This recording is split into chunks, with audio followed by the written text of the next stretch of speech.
अस्सलाम वालेकुम दोस्तों, मैं आज आपको अपने YouTube चैनल पर खुशामदीद कहता हूँ और उम्मीद करता हूँ आप तमाम खैर वापस से होंगे। आज की इस वीडियो के अंदर हम लोग एक्सरसाइज 9.1 के क्वेश्चन नंबर 5 से क्वेश्चन नंबर 9 तक देखेंगे। बढ़ते हैं हम अपने क्वेश्चन नंबर 5 की तरफ।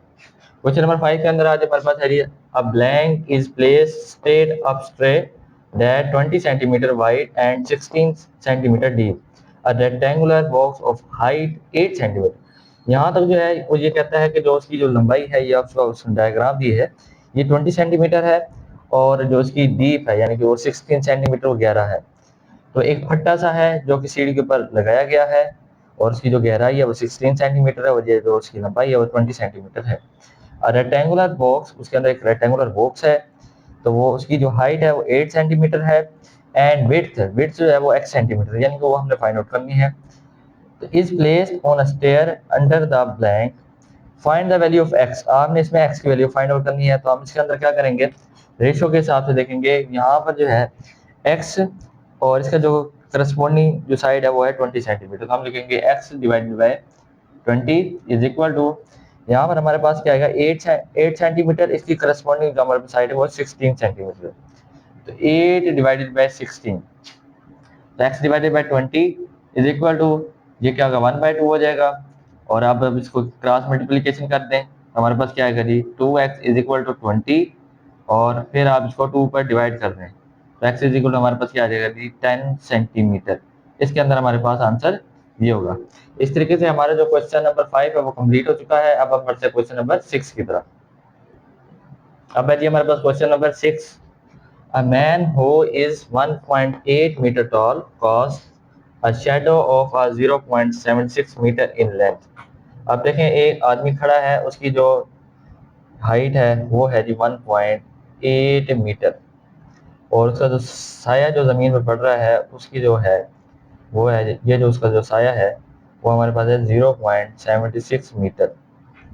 If at the same time, उसी time a telephone pole cast a 3 metre, अगर टेलीफोन के जो जो शेडो है यानी कि एक ज़मीन इस लंबाई, ये यहाँ पर ये एक खंबा है यानी कि टेलीफोन पोल है और उसका जो साया है वो हमारे पास क्या है 3 मीटर, तो यानी कि ये जो हिस्सा है ये 3 मीटर है। तो आपने ये बताना है find the height of the pole. अब इसकी यहाँ पर हाइट क्या है उसको हम देते हैं एक्स नाम देते हैं, तो इसके अंदर हम वही साइडों को क्या करस्पॉन्डिंग की रेशियो ले लेंगे। तो यहाँ पर हमारे पास क्या आएगा एक्स, इसकी हमारे पास रेशियो क्या है जो करस्पॉन्डिंग है दूसरे वो है 1.8 इज इक्वल टू, उसके बाद ये 3 और इसकी जो रेशियो बनेगी करस्पॉन्डिंग वो ये बनेगी 0.76। अब यहाँ पर हम लोग क्या करेंगे एक्स की वैल्यू को फाइंड आउट करेंगे, तो क्रॉस मल्टीप्लिकेशन कर दें तो 0.76 एक्स इज इक्वल टू, इसको 3 मल्टीप्लाई 1.8 कर दें, फिर बाद में जो है x is equal to 3 multiply 1.8 divided by 0.76, x is equal to पहले आप 3 मल्टीप्लाई 1.8 कर देंगे तो हमारे पास आंसर आएगा 5.4 डिवाइडेड बाई 0. अब हम यहाँ पर 5.4 डिवाइडेड बाई 0.76 करेंगे तो हमारे पास आंसर आता है x इज इक्वल टू जो हाइट है वो आएगी 7.11 मीटर आएगी। तो इसके अंदर हमारे पास जो हाइट है वो ये होगी। इस तरीके से हमारा जो क्वेश्चन नंबर 6 है ये कंप्लीट हो चुका है। अब हम पढ़ते हैं क्वेश्चन नंबर 7 की तरफ। अब है जी हमारे पास क्वेश्चन नंबर 7। इसके अंदर है जी हमारे पास find the values of x, y and z in the given figure. आपको फिगर दी गई है, आपने इसमें से x, y और z की आपने वैल्यू फाइंड आउट करनी है। ये आपके पास फिगर है। अब देखें इसके अंदर हमें x, y, z ये 3 अननोन वैल्यूज, इनकी हमने वैल्यूज फाइंड आउट करनी है। तो उससे पहले हम क्या करेंगे, ये हमारे पास दो वैल्यूज दी गई हैं, हम सबसे पहले y की वैल्यू को फाइंड आउट करेंगे। तो देखें अगर आपके पास दो साइडें दी जाए और तीसरी साइड को फाइंड आउट करना है तो हमारे पास एक फार्मूला होता है, हमारे पास एक थ्योरम है वो है पाइथागोरस थ्योरम। हम यहाँ पर लगाएंगे पाइथागोरस थ्योरम। तो उसके मुताबिक हमारे पास क्या होगा 10 का square is equal to y का स्क्वायर प्लस हमारे पास 6 का स्क्वायर। हमारे पास क्या आएगा 100 इज इक्वल टू हमारे पास आएगा वाई की 2 प्लस 36। अब वाई की वैल्यू को फाइंड आउट करने के लिए हम क्या करेंगे 100 minus 36 is equal to y square. अब यहाँ पर 64 आएगा और वाई की पावर 2, यहाँ पर आप ले लें स्क्वायर रूट, हमारे पास वाई की वैल्यू क्या आ जाएगी 8 इज इक्वल टू वाई। अब हमारे पास y की वैल्यू क्या आ गई, अब 8 आ गए। अब हम क्या करेंगे, इसकी इनकी साइडों की रेशियो लेंगे। तो हम सबसे पहले क्या करेंगे, x डिवाइडेड बाय, सॉरी, यहाँ पर हम लेंगे 6 और y, इसकी रेशियो लेंगे 6 divided by y is equal to y divided by x, y x और 10 डिवाइडेड बाय z, इसकी इस तरीके से रेशियो लेंगे। तो देखें सबसे पहले हम इसको सॉल्व कर देंगे और उसके बाद फिर हम इसको सॉल्व करेंगे। तो देखते हैं जी हमारे पास 6 डिवाइडेड बाय वाई की हमारे पास वैल्यू क्या है, हमने 8 इज इक्वल टू वाई की फिर 8 डिवाइडेड बाय एक्स। अब आप क्रॉस मल्टीप्लीकेशन कर दें, हमारे पास क्या आएगा, 6x is equal to 8 multiply 8 64। अब x इज इक्वल टू हमारे पास क्या आएगा, 64 डिवाइडेड बाय 6। अब यहाँ पर आप एक इसको डिवाइड करेंगे 64 और ये 6, अगर इसको 10 पर करें तो हमारे को 60 आएगा, डिवाइड बाय 4 आएगा। और अगर हम इसको बटे की फॉर्म में लिखना चाहें तो 10x is equal to 10 4 divided by 6। तो x इज इक्वल टू हमारे पास क्या आएगा 10, यहाँ पे हम क्या करेंगे 2 डिवाइडेड बाय 3, इसको 2 पर डिवाइड कर देंगे। तो हमारे पास ये क्या वैल्यू निकल आई, x की वैल्यू निकल आई। अब हमने इसकी वैल्यू निकालनी है, तो हमारे पास क्या होगा, y divided by x is equal to 10 divided by z। y की हमारे पास वैल्यू क्या है 8 डिवाइडेड बाय x की हमारे पास वैल्यू क्या है this 10, 2 divided by 3 is equal to 10 divided by z। अब यहाँ पर हम लोग क्या करेंगे, a divided by 3 multiply 10 30 plus 2 32 divided by 3 is equal to 10 divided by z। अब यहाँ पर यह 3 मल्टीप्लाई होगा इसके साथ, 3 multiply 8 24 divided by 32 is equal to 10 divided by z। अब यहाँ पर आप क्रॉस मल्टीप्लिकेशन करेंगे, हमारे पास क्या आएगा 320 इज इक्वल टू 24z। अब 24 डिवाइडेड बाय 24 करते हैं, हमारे पास इसका आंसर आ जाएगा z इज इक्वल टू, यहाँ पर अगर हम इसको डिवाइड करेंगे 320 और 24 तो 1 पर जाएगा 24, हमारे पास इस पे बचेगा 8, ये 0 नीचे आएगा। अब 24 मल्टीप्लाई 3 करेंगे तो हमारे पास आएगा 72 और ये 8।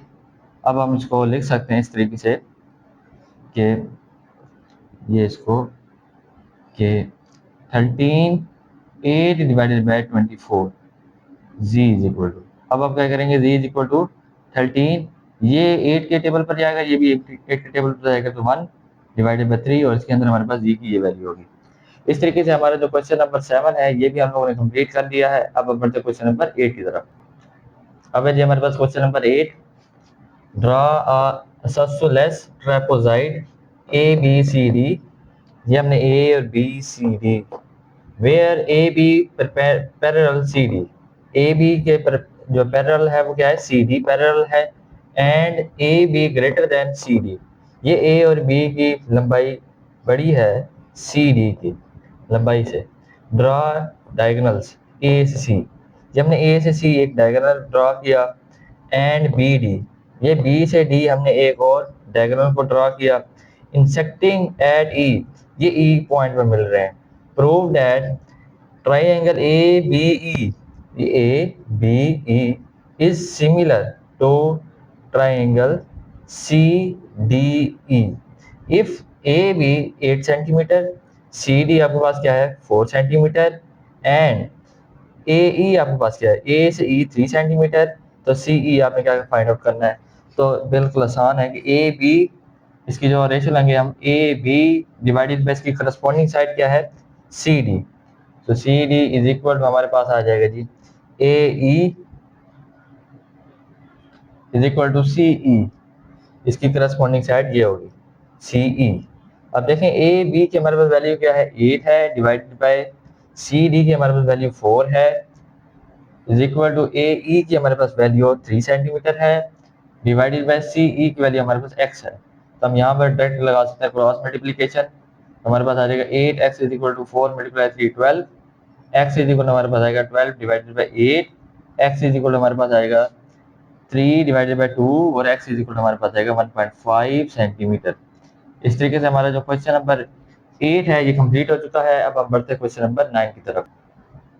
अब है जी हमारे पास question number 9, a regular dodecagon has its sides length decrease by a factor of 1 divided by 2 square root. डॉट क्या ये एक ऐसी साइड होती है जिसकी 12 साइडें होती है, ये एक ऐसी शक्ल है जिसकी 12 साइडें होंगी। और डिक्रीज बाय अ फैक्टर, अब यहाँ पर डिक्रीज का मतलब ये है कि आपने माइनस नहीं करना बल्कि आपने 1 डिवाइडेड बाय 2 स्क्वायर रूट से मल्टीप्लाई करके उसको कम करना है। तो if the perimeter of the original dodecagon is 72 centimetre है, उसकी जो ओरिजिनल पैरामीटर है, what is the side length of scaled dodecagon. तो हम सबसे पहले ये देखते हैं कि ओरिजिनल जो हमारे पास लेंथ है, ओरिजिनल लेंथ या ओरिजिनल, यहाँ पर लेंथ की बजाय आप पैरामीटर भी देख सकते हैं, वो हमारे पास है जी 72 सेंटीमीटर। उसके बाद हमारे पास जो इसके अंदर जो नंबर ऑफ साइड्स होती हैं, यानी कि ये डॉट कैगन की जो है कितनी साइडें होती हैं, तो हम वो लिखेंगे नंबर ऑफ साइड्स, तो वो हमारे पास होती हैं जी 12। ठीक हो गया। अब हम इसको डिवाइड करेंगे, 72 डिवाइडेड बाय 12 इज इक्वल हमारे पास आएगा 6। अब इसी 6 को हम क्या करेंगे, डिक्रीज के जो फैक्टर दिया गया 1 divided by 2 square root multiply करेंगे, 6 divided by 6 multiply 1 divided by 2 square root. अब हम करेंगे 6 डिवाइडेड बाय 2 स्क्वायर रूट। अब आप लोग जानते हैं जब भी बटे के नीचे अगर स्क्वायर रूट के अंदर कोई भी वैल्यू तो हम उसको रैशनलाइज करते हैं। तो उसके करने के लिए हम क्या करेंगे, 6 divided by 2 square root multiply 2 square root divided by 2 square root लेंगे। अब हम क्या करेंगे, इसको इसके साथ मल्टीप्लाई कर देंगे, तो 6 ये 2 square root divided by square root, और स्क्वायर रूट जब आपस में मल्टीप्लाई होता है तो स्क्वायर रूट खत्म हो जाता है तो 2 बच जाएगा। तो यहाँ पर आप इसको डिवाइड कर सकते हैं, तो ये हमारे पास आएगा 3 2 स्क्वायर रूट। तो इसके अंदर हमारे पास आंसर ये होगा। इस तरीके से हमारे क्वेश्चन नंबर 9 भी कंप्लीट हो चुका है और हमारी एक्सरसाइज भी कंप्लीट हो चुकी है। इस वीडियो को लाजमी तौर पर लाइक करें, शेयर करें, चैनल को लाजमी तौर पर सब्सक्राइब करें। मिलते हैं नेक्स्ट वीडियो में।